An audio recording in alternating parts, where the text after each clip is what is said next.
Welcome back to Study Club 24/7. This is Janvi Singh, your political science teacher. So बच्चे हमने last class में क्या कर लिया था? लास्ट क्लास में ना हमने व्हाट वाज सोवियत सिस्टम जो है ये हमने पढ़ लिया था. हम क्लास 12th का political science chapter number 1 that is end of bipolarity कर रहे हैं. मुझे पता है कुछ बच्चे बोलेंगे कि and the cold war era. बेटा वो चैप्टर कट चुका है. अल्टीमेटली तो हमारा यही जो सेकंड चैप्टर है यही हमारा फर्स्ट चैप्टर बन जाएगा. That is why I am saying कि जो हमारा एंड ऑफ बाइपोलैरिटी है वाला बुक का हम ये पढ़ने वाले हैं आज. ठीक है, ओके. तो हमने व्हाट वाज सोवियत सिस्टम जो है बेटा लास्ट क्लास में हमने कवर कर लिया था. नाउ अब हम पढ़ेंगे salient features of Soviet system. अब हमने सोवियत सिस्टम पढ़ लिया कि हाँ ठीक है ये ईस्टर्न यूरोपियन कंट्रीज और ये सब है ना पूरे का पूरा हमने देख लिया कि 1917 में सोवियत सिस्टम जो है सोवियत यूनियन जो है वो बना है. ठीक है, Warsaw Pact, military alliance etcetera etcetera. मैं बोर नहीं करूंगी आपको दोबारा रिपीट करके, तो मैं थोड़ा सा ऊपर ओवरव्यू देना चाहती थी. ठीक है बच्चे, तो मैं ये बोल रही थी कि हाँ हमने सोवियत सिस्टम पढ़ लिया था. सोवियत सिस्टम के अंदर में हमने वार्सो पैक्ट, मिलिट्री अलायंस वगैरह ये सब हम पढ़ चुके थे. तो अभी हम क्या पढ़ने वाले हैं? हम उसके सेलिएंट फीचर्स पढ़ने वाले हैं सोवियत सिस्टम के.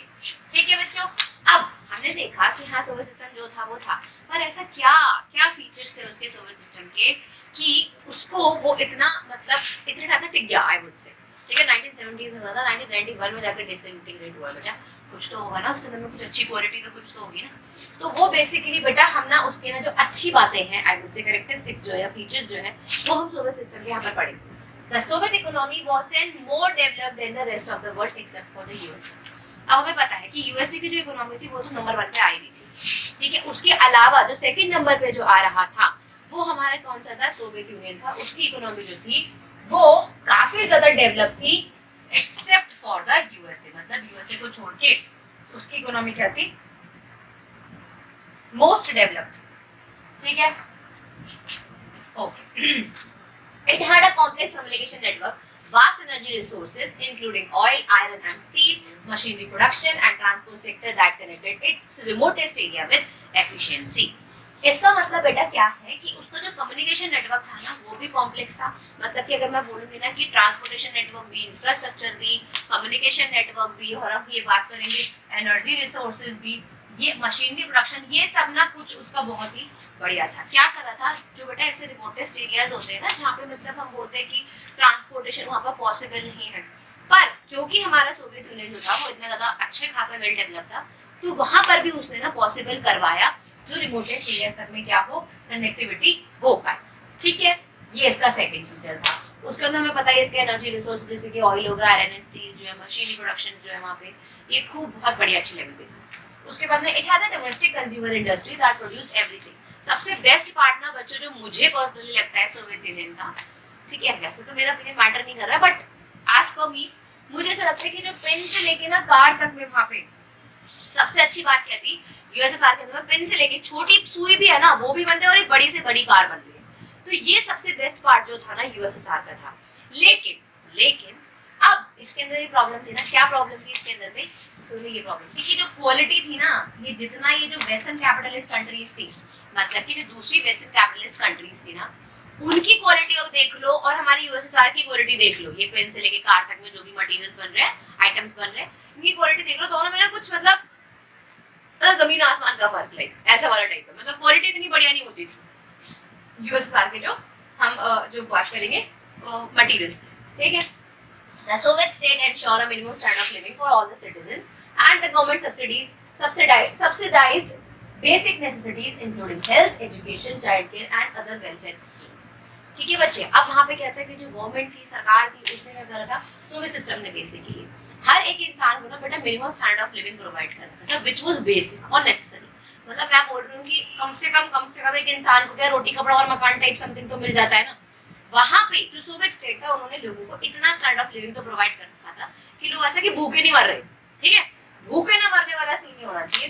बेसिक नेसेसिटीज जो थी, हेल्थ हो गया, एजुकेशन हो गया, चाइल्ड केयर और अदर वेलफेयर स्कीम जो है वो भी सब वहाँ के जो सिटीजन थे उनको प्रोवाइड की जा रही थी.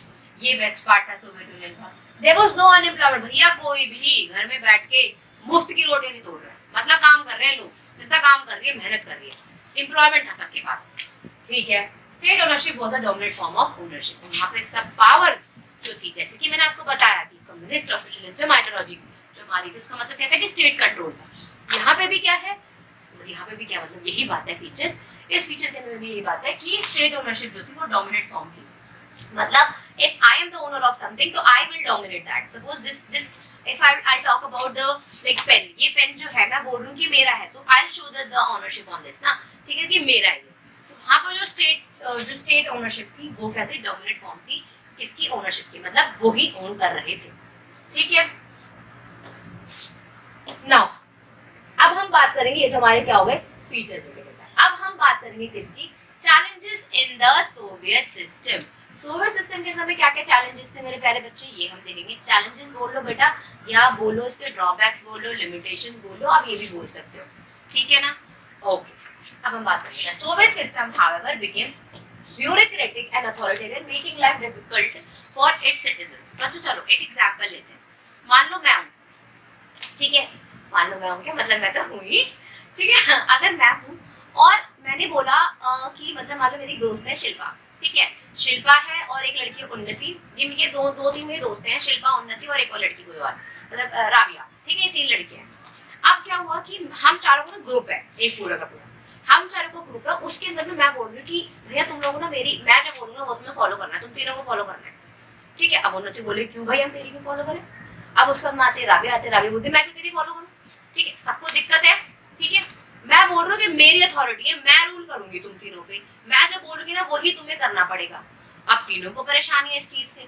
अब ये जो परेशानी है इसकी वजह से उनको, वो मेरे साथ रहेंगे क्या, नहीं, उनको तो रहना नहीं पसंद आएगा, वो बोलेंगे नहीं यार तू तो हमेशा अपने मन की करती है, हम तो तेरे को अपने साथ रखेंगे नहीं ना, हम तेरे साथ में रहने वाले, हमें कोई इंटरेस्ट नहीं है। शुरू में मैं उनको जो बोलती थी वो लोग करते थे, but beginning at the end धीरे धीरे करके क्या होने लगा, उनको इस बात से इरिटेशन होने की, प्रॉब्लम होने लगी। यही चीज ना बेटा यहाँ पर हुई। पहले तो सोवियत सिस्टम के अंदर में क्या था कि 10-15 कंट्रीज का मिलके, 14-15 कंट्रीज का मिलके पूरा का पूरा ग्रुप बना हुआ है, पूरा का पूरा ब्लॉक बना हुआ है। पहले सबकी बातें मानी जा रही है कि हाँ हम आपको basic standard of living provide करेंगे, क्योंकि रशिया तो डोमिनेट कर ही रहा था अल्टीमेटली वहाँ पे इस सोवियत सिस्टम के अंदर में। तो रशिया की बात मानी जा रही है कि अच्छा आपको ये बेसिक स्टैंडर्ड ऑफ लिविंग हम प्रोवाइड करेंगे, आपको हेल्थ, एजुकेशन वगैरह सब कुछ प्रोवाइड करेंगे। बट धीरे धीरे करके क्या हुआ, रशिया के अंदर ना क्या आ गया कि भैया मैं करूंगा, अब मैं जो बोलूंगा ना, मैं तुम्हें बेसिक नेसेसिटीज प्रोवाइड कर रहा हूँ ना, उसके अलावा जितनी भी चीज होगी वो मेरे मन से होगी।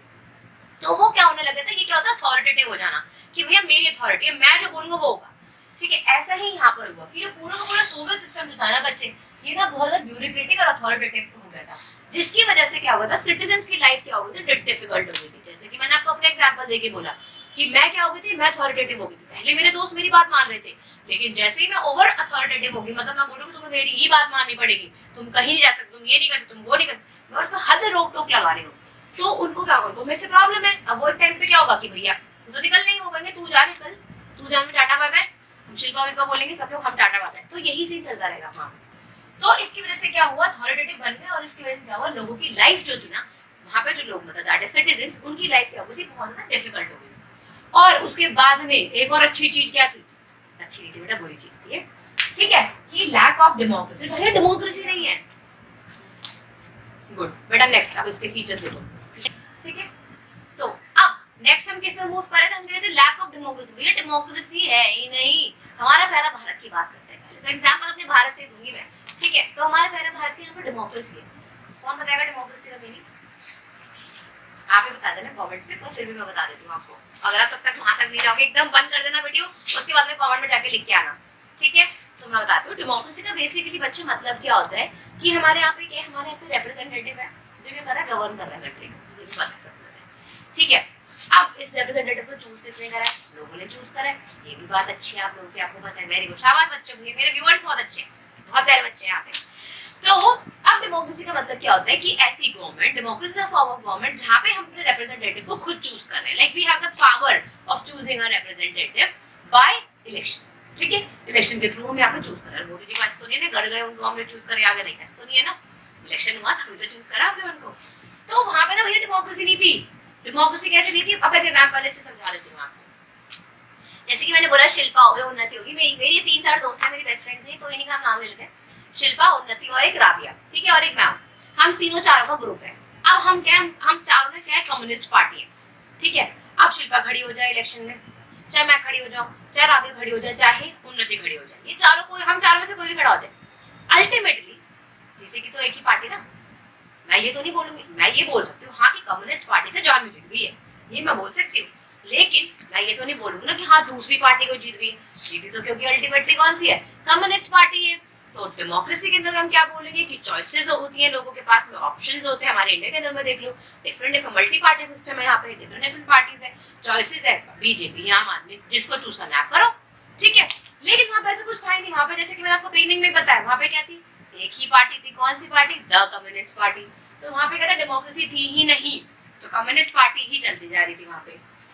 अगर कम्युनिस्ट पार्टी से कोई लीडर जीता भी था तो अल्टीमेटली कौन सी पार्टी जीत रही है, कम्युनिस्ट पार्टी, ठीक है। Freedom of speech, the stifled people too, अब भाई लोगों को बोलने का राइट नहीं। आज हमारे यहाँ पे कोई लीडर कुछ करते, जनता पागल हो जाएगी, रोड पे आ जाएगी बिल्कुल कि इसने ऐसा करा कैसे, ये कैसे कर सकते हैं, हमने इनको इलेक्ट किया है, हम ये चाहते हैं, मान ली नहीं, हम ये सब करने पे आ जाते हैं। वहां पे ऐसा कुछ था ही नहीं। वहां पे लोगों को इतना भी राइट नहीं था कि भैया वो बोल के एक्सप्रेस भी कर सके कि तुमने ये क्यों करा है, तुम इतना अथॉरिटेटिव है, तुम इतना ब्यूरोक्रेटिक क्यों हो, ऐसा क्यों है, ऐसा कुछ नहीं है। वो लोग एक्सप्रेस करते अपनी जो फीलिंग्स है, अपने मन में जो दबाव जो उन्होंने बैठा के रखा हुआ है। हम क्या करते हैं, आज हमें गुस्सा आ गया, हमने बोल दिया कि तू ऐसा, तू बदतमीज है, वो ऐसे। लेकिन वहां पे ऐसा कुछ नहीं था। वो लोग कैसे एक्सप्रेस करते थे, वो जोक्स और कार्टून्स के थ्रू क्या करते थे, एक्सप्रेस करते थे। Most of the institutions of the Soviet state needed reforms, बहुत सारे इंस्टीट्यूशंस थे जिनको क्या चाहिए था, रिफॉर्म चाहिए था। रिफॉर्म मतलब सुधार लाने की जरूरत थी। The one party system represented by the communist party Soviet Union had tight control over the institution and had, भैया सबसे मैंने आपको क्या बताया, एक ही पार्टी सिस्टम था वहां पे, कौन सा, कम्युनिस्ट पार्टी सिस्टम था वहां पे। उसके बाद में चलो कम्युनिस्ट पार्टी सिस्टम है तो है, मान लेते हैं, ये बात हमने साइड में रख दी। अकाउंटेबल नहीं थी वो, मतलब अगर मान लो कि आज मैं कम्युनिस्ट पार्टी से हूँ, मैंने अगर कुछ डिसीजन लिया ना, मैंने कुछ कर दिया तो मैं जवाबदेही हूँ, मतलब मैंने कर दिया तो कर दिया है। तुम कौन होते हो मुझसे पूछने वाले, you are nobody to answer me, to question me, sorry answer हो गया, you are nobody to question me, question आप कर ही सकते, और ना ही मैं अकाउंटेबल हूँ आपको। तो कम्युनिस्ट पार्टी जो थी उसका टाइट कंट्रोल था जितने भी इंस्टीट्यूशंस थे वहां पे, और दूसरा वो आंसरेबल थे, ना यू कैन से अकाउंटेबल थे, ठीक है। The party refused to recognize the urge of people in 15 different republics that formed the Soviet Union to manage their own affairs, including the cultural affairs, although on papers, अब जैसे कि मैंने आपको बताया, papers के अंदर में, बताया नहीं बता रही हूँ, पेपर्स के अंदर में क्या होता था बेटा कि रशिया जो था ना, मतलब ऐसा था कि भैया हम 5-15 कंट्री जितनी भी है ना, हम एकदम प्रेम भावना से रह रहे हैं, मतलब ऐसे प्रेम भावना नहीं था, बट बेसिकली वहाँ पे क्या था कि 15 कंट्रीज एकदम टुगेदर, एकदम साथ, मतलब है ना, हम साथ साथ है वाला सीन था इनका। लेकिन अगर हम एक्चुअल में रियलिटी में देखें तो वहाँ पे कौन डोमिनेट कर रहा था रियलिटी में, रशिया डोमिनेट कर रहा था एवरीथिंग, और जितने भी और जो मतलब रिपब्लिक्स थे, जो कंट्रीज थी, वो कैसा फील करी थी, वो नेग्लेक्टेड, वो सप्रेस्ड फील कर रही थी। जैसे कि मैंने बताया, मेरी दोस्त जो थी शिल्पा और उन्नति और राबिया, जब मैं अथॉरिटेटिव हो गई या मैं ब्यूरोक्रेटिक हो गई तो उनको भी फील हो गया नेग्लेक्टेड, यार तो अपने मन की कर रही है, हम क्यों देखें इसका, हमारे ओपिनियंस का कुछ मैटर नहीं है, कुछ मतलब नहीं है, हम क्यों रहे इसके साथ में, तो प्रॉब्लम्स होने लग जाती है। ऐसे ही वहां पर हुआ, रशिया जो है डोमिनेट कर रहा था, ठीक है, तो लोगों को और जो जितने रीजन है उनको नेग्लेक्टेड और सप्रेस्ड फील हो रहा है, ठीक है। Now move to our next topic, was the Soviet system really an alternative of western capitalist system? तो was the Soviet system really an alternative of western capitalist system? क्या आपको सच में लगता है कि जो यूएसएसआर था, जो हमारा बेसिकली सोवियत सिस्टम था, वो वेस्टर्न कैपिटलिस्ट सिस्टम का एक अल्टरनेटिव था? लेट्स सी दैट, ठीक है।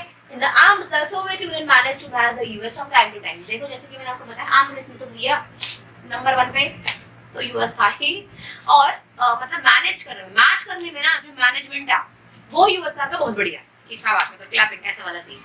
उसके बाद Soviet Union lag behind the West technology, जैसे कि मैंने आपको बताया था बर्लिन वॉल का जब डिसइंटीग्रेशन होता है, याद है आप लोगों को? नहीं याद है ना बेटा, पुरानी वीडियो देख के आओ तब याद आएगा, ठीक है। तो पुरानी वीडियो देख के आओ, याद आ जाएगा फटाफट से पक्के जल्दी, ठीक है। नहीं याद आएगा तो बता दूंगी बेटा यहाँ पे, तो पुरानी वीडियो देख के आओ, वहां से आपको पता लग जाएगा। मैंने आपको बताया था कि सोवियत यूनियन जो था ना बेटा, क्या था, ईस्टर्न एंड वेस्टर्न। अब ये जो वेस्टर्न वाले देख रहे हैं, ये कह रहे हैं, मतलब ईस्टर्न वाले देख रहे हैं, कह रहे भाई साहब तो बड़ा ग्रो कर रहा है, ये टेक्नोलॉजी कितने अच्छे इंफ्रास्ट्रक्चर भैया, ये सब चीजें, मतलब इतना बढ़िया, वो खुश है ना, ये जो वेस्टर्न वाले, और भैया इनको ईस्ट वालों को दीदी को चल रही है, नहीं भाई हमें भी चाहिए। कौन डेवलपमेंट के लिए, कौन नहीं चाहता डेवलपमेंट?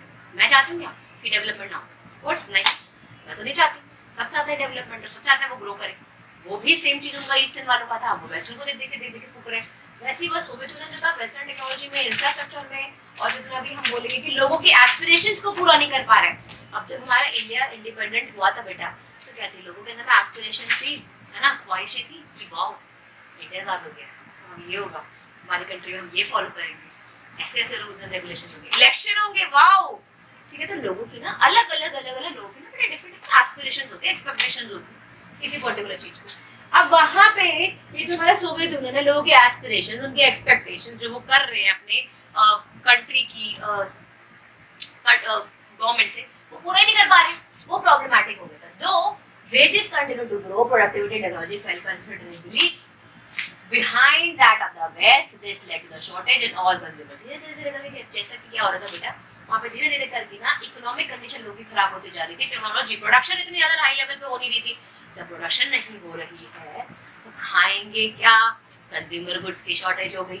उसके बाद में the Soviet economy was flattering in late 19 और ये 1970s तक आता था, तो इकोनॉमी कैसे हिल सी गई, मतलब ऐसे हिल गई, ठीक है, ऐसे हिल गई, मतलब कि उसकी जो इकोनॉमी थी वो बिल्कुल क्या होने लगी, धीरे डाउनफॉल पे चली जाए।